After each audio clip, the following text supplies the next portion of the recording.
Et bonjour à tous et bienvenue. Ouh, ça claque sur Darksiders, premier du nom. Un jeu. Je sais pas trop comment le définir, une espèce de hack and slash beat them all, je sais pas trop comment on dit ça. Enfin, voilà, enfin bref, un jeu exceptionnel, il est absolument génial. Je vous le dis, il n'y a pas mieux. L'armure abyssale, alors je sais plus si ça va changer grand chose. Ça va peut-être rendre... oui, on va pas commencer avec. Donc je vous laisse parce qu'il y a une petite cinématique et après on se retrouve dès qu'elle se termine. Depuis la nuit des temps, les armées des cieux et des enfers se livraient une guerre sans fin. Le Conseil ardent se retrouva mêlé au conflit. Cette entité tenue par d'anciennes lois pour maintenir l'ordre et l'équilibre statua que toute grande puissance non maîtrisée constituait une menace contre l'univers.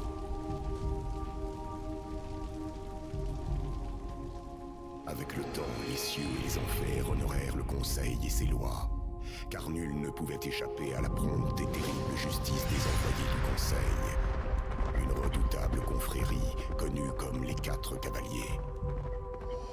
Dans cette agitation, les premiers humains apparurent. Le Conseil pressentit que ces créatures faibles mais rusées constituaient un élément essentiel de l'équilibre. Ainsi, un troisième royaume fut créé, le royaume des hommes.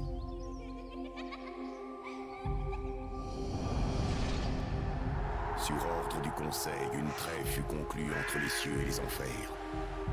Le grand pacte fut marqué de 7 sceaux, qui ne devaient être brisés qu'au moment convenu, quand le royaume des hommes serait prêt pour la guerre ultime, le combat qui rétablirait l'équilibre et déterminerait le sort ultime des 3 royaumes.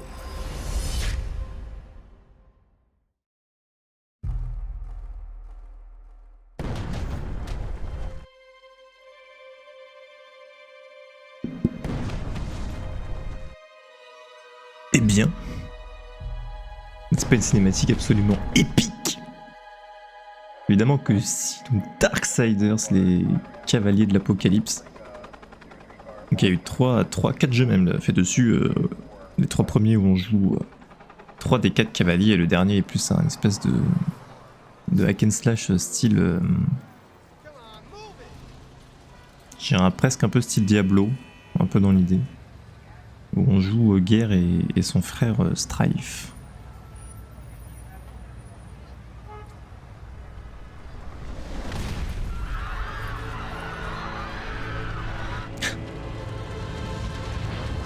Donc c'est l'apocalypse, tout va bien. Les démons et les anges... Alors il date de 2009 2008 le jeu. La version remaster, mais... il me semble que c'est 2008-2009. Peut-être 2010 maximum. Donc il est assez vieux. Mais il est...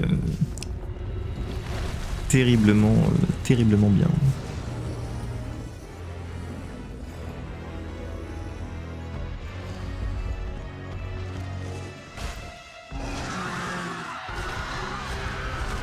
Des petits démons à droite à gauche et ouais, nous on arrive et on va tout casser quoi. Donc c'est le prologue, tout va bien, la vie est belle, petit apocalypse des familles.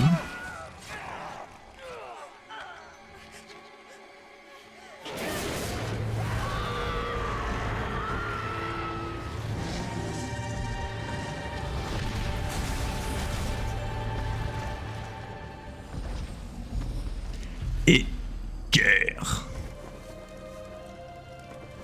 entre en scène pour tout casser.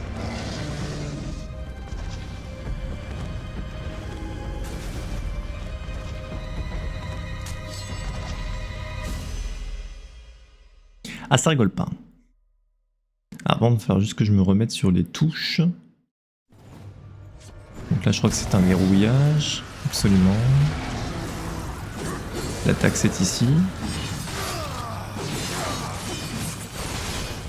L'exécution, en effet, on peut appuyer sur B à un certain nombre de points de vie pour exécuter l'ennemi.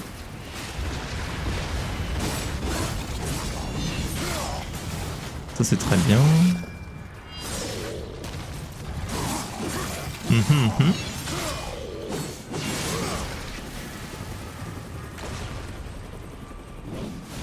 Boss va arriver, il me semble que nous avons la forme, alors c'est comment? Comme ça. La forme cavalier. La forme du chaos. Ouais.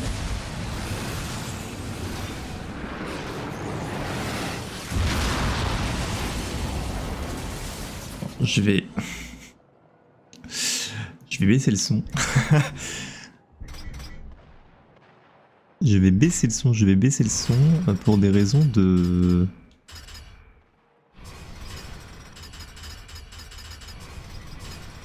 Voilà.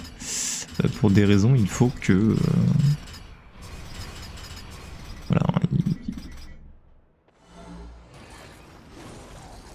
Il faut que ce soit audible pour vous, tout comme pour moi. J'ai l'impression de m'être fait un peu scam parce que je suis pas sûr que le son était, était baissé. Attendez, je vais pas quand même... Ah oui, s'il faut vraiment que je le baisse si bas. Wow.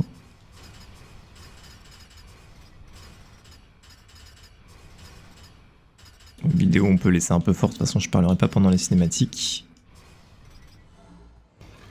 Ok, bon voilà, donc le début un petit peu fort, mais là normalement j'ai un peu réglé le souci. J'espère juste que ce sera pas trop faible maintenant.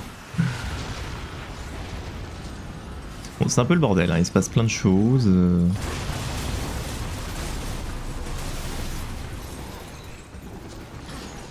L'intro, les prologues des jeux est toujours un peu chaotique. Je pense qu'en fait, c'est probablement ce que je trouve le plus réussi dans les Dark Souls. Pas dans les Darksiders, mais du coup dans les Souls. Et ce que je retrouve pas dans... Ce que je retrouve dans quasiment aucun jeu comme ça, c'est que on ne soit pas instantanément projeté dans le jeu. On a toujours un prologue avec des choses comme ça. Mais bon, après, la narration par cinématique et par dialogue, c'est un peu ça que ça veut finalement, c'est un peu obligatoire. Mais je trouve que du coup ça met un peu le début du jeu toujours un peu lent et après on avance. Que se passe-t-il?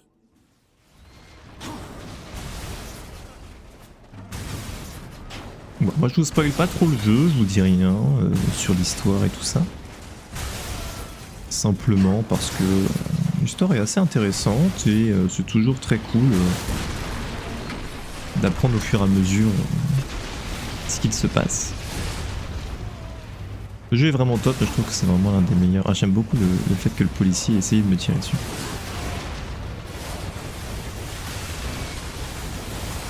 Le jeu est vraiment top. Ça se castagne dans tous les sens. Il n'est pas particulièrement difficile.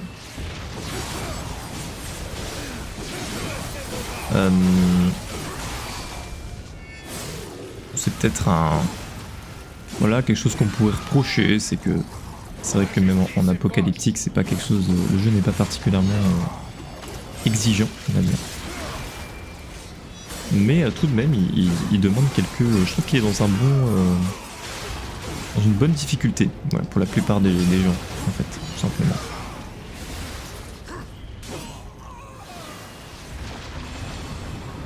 Pour vous dire, le gamin de 9 ans ou 10 ans que j'étais quand le jeu est sorti, ça fait bizarre de dire ça maintenant, en fait. Parce que la plupart des générations un peu plus anciennes que moi, leur jeu d'enfance, c'était des jeux d'avant PlayStation, quoi. Moi, c'était déjà un jeu de PlayStation 3. Ah, si vous voulez, j'ai déjà joué, enfin, mes jeux d'enfance c'était PS1, PS2 et PS3. Mais c'est vrai que c'est sorti, la PS1 était déjà sortie depuis un moment quand j'ai commencé à jouer sérieusement au jeu. Évidemment, j'ai bien torché pas mal de ces jeux. D'ailleurs, Crash Bandicoot arrivera probablement après Dark Souls 2 ou Darksiders en fonction de comment j'avance. Dishonored, ça prend déjà beaucoup plus de temps, donc probablement pas. Mais tout à fait, ces jeux-là sont rework et sont magnifiques. J'attends un Sly Raccoon en rework, j'aimerais bien. Parce que le jeu sur PS... Enfin sur l'émulateur là qu'on peut avoir, il est vraiment il est terrible, hein, en 30 fps.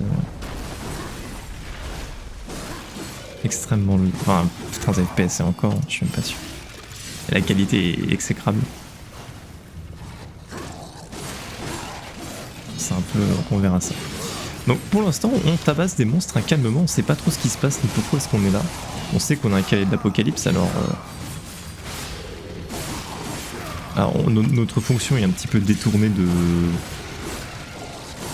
celle de la Bible, hein, il me semble. Alors, je l'ai pas vraiment lu, mais je crois comprendre que ce sont les apparitions de ces cavaliers qui provoquent l'apocalypse, hein, enfin qui l'annoncent en tout cas. Alors que nous on est plutôt un justicier du conseil, un envoyé du conseil qui eh bien, va punir tout simplement les personnes qui fautent. On est un peu moins...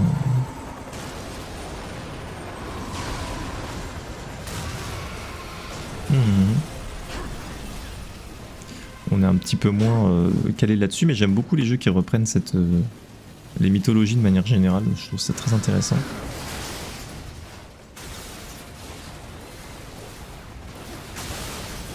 Parce qu'on a des choses qu'on connaît, en fait, vous voyez, je sais pas comment vous le dire, mais il y a des choses qu'on connaît, vous voyez, dans la mythologie, par culture simplement. Et le fait qu'on connaisse ça déjà, certains personnages, on a envie de les avoir et en fait ça nous... Quand on les voit on est super content, on se dit oh c'est génial. Là où on a un livre, un bouquin assez peu illustré sur à quoi ressemblerait telle ou telle chose ou tel personnage, on a une représentation qui est vachement intéressante la plupart du temps. Là bon pour l'instant on n'a rien mais... Bon aussi on a guerre, on a un des cavaliers de l'Apocalypse qui est déjà intéressant. Et on aura d'autres personnages qui vont arriver. Un peu des incontournables de la Bible si vous voulez. Avec des petites choses évidemment qui ont été rajoutées.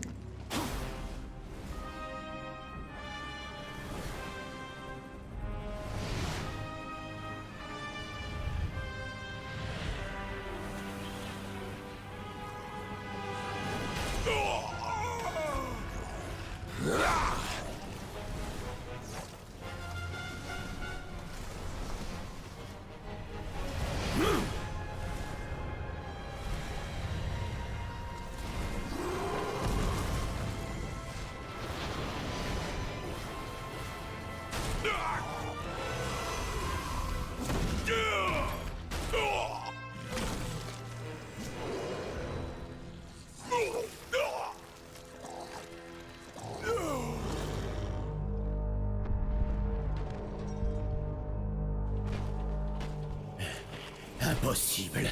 Abaddon. Que se passe-t-il? Où sont mes frères? C'est pas possible. Le dernier saut.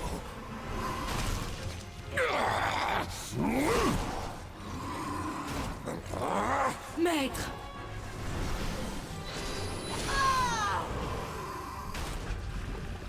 Comment ça a bien pu arriver?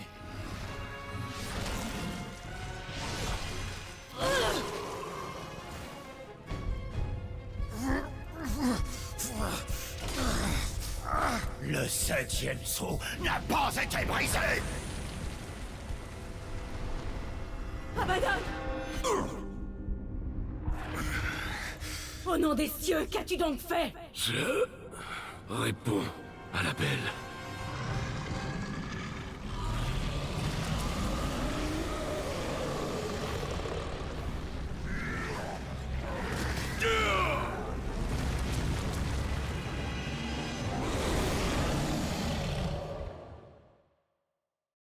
Eh ben, que se passe-t-il?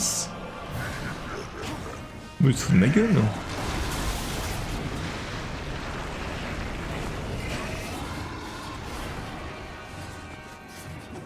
Donc le boss c'est simple, on lui envoie des voitures dans la gueule.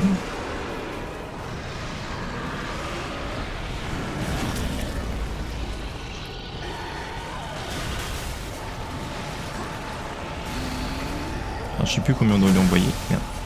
Voilà, bon, on doit lui envoyer 2. Une fois que c'est fait,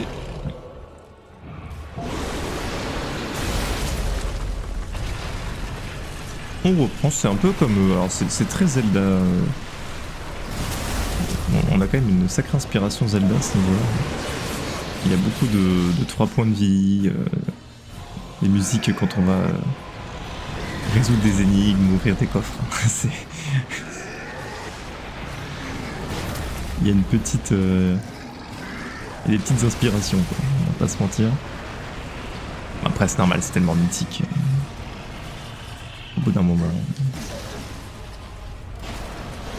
on se retrouve avec ça forcément un moment ou l'autre.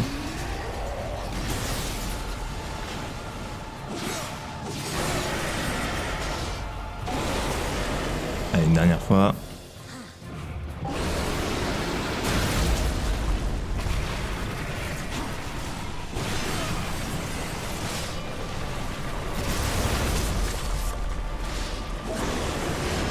Bon, malheureusement,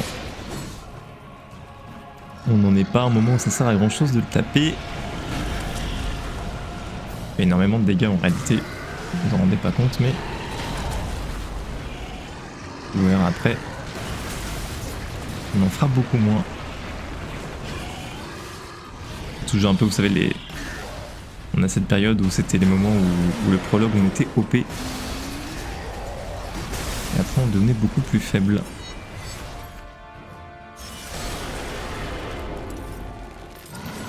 Ça a été justifié de manière assez intéressante.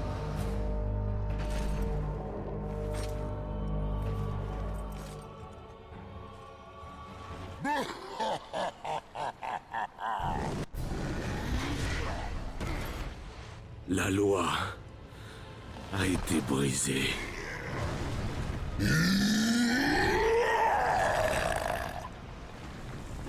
Tout comme tu l'as été, cavalier.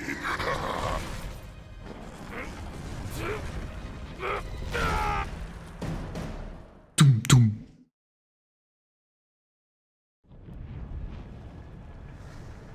La loi est claire. Si le 7e sceau est brisé, 4 cavaliers seront envoyés pour punir les traîtres. Qu'ils soient fils des hommes, seigneurs des cieux, ou viles créatures des enfers, ceux-ci seront jugés sur terre, et un nouveau pacte sera conclu. Vous avez enfreint votre mission, cavalier. Vous avez enfreint la loi.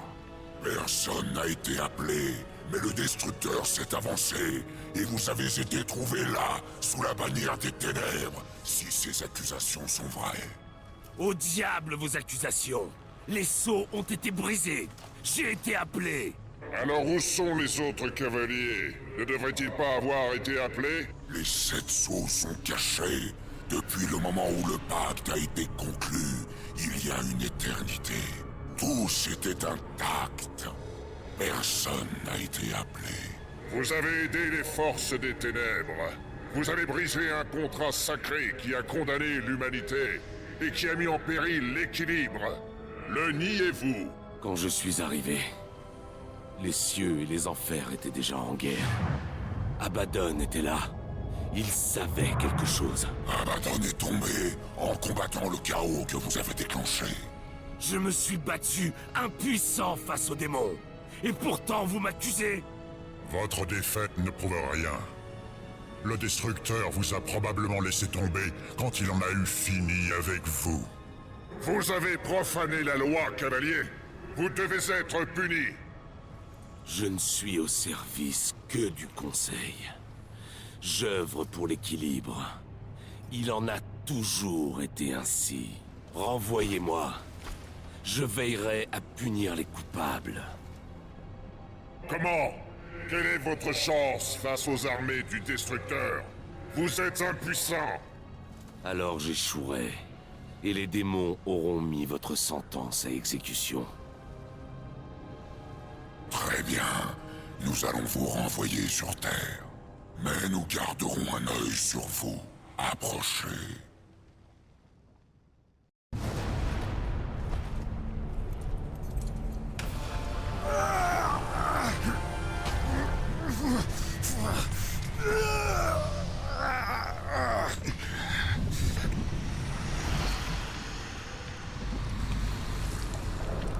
Le guetteur et vous êtes liés.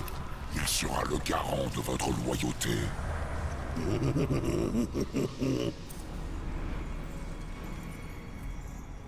Ne l'oublie pas, ou tu m'auras vraiment dans la peau.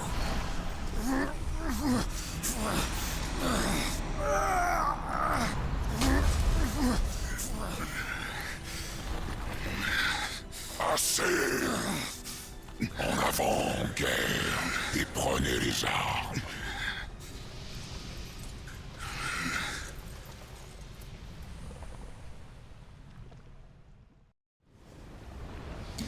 Eh ben, ça rigole pas du tout. Ça fait peur. Absorbeur de chaos, cette lame menaçante a soif de destruction. Donc voilà, nous étions extrêmement puissants et le conseil nous a a priori plutôt nerfé pour nous empêcher de faire des conneries. Mais visiblement, on s'est un petit peu fait avoir. Reste-t-il encore à savoir Les armes qui morts seront votre monnaie d'échange. nous a Certains ennemis mené sont en plus bateau. faciles à acheter qu'à tuer.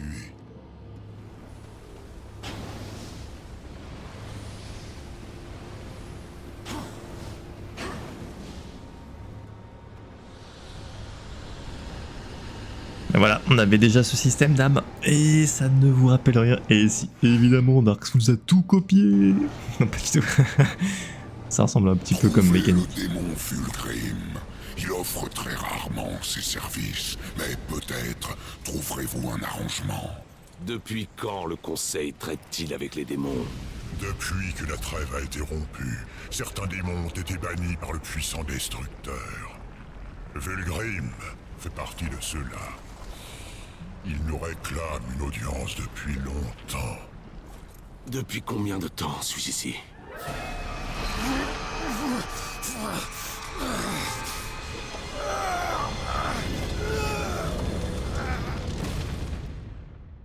Ah, ça rigole pas, hein.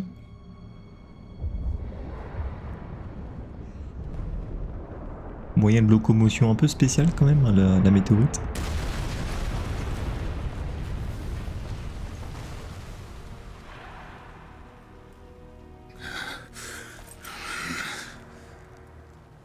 On dirait que le voyage n'a pas été très plaisant. Passez vite, cavalier.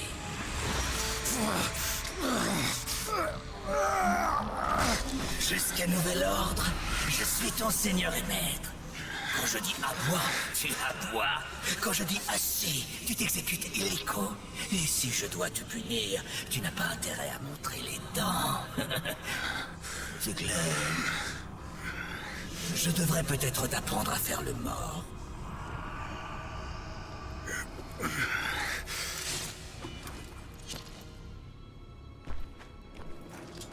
Brave bête.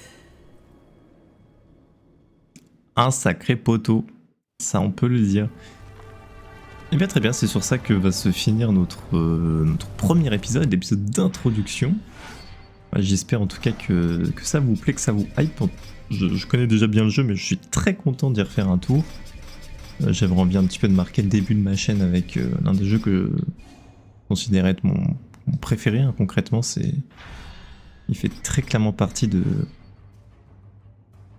d'un solide top 2, top 3, extrêmement loin devant une grande partie des jeux auxquels j'ai joué. Donc voilà, bah écoutez, je vous dis à la prochaine.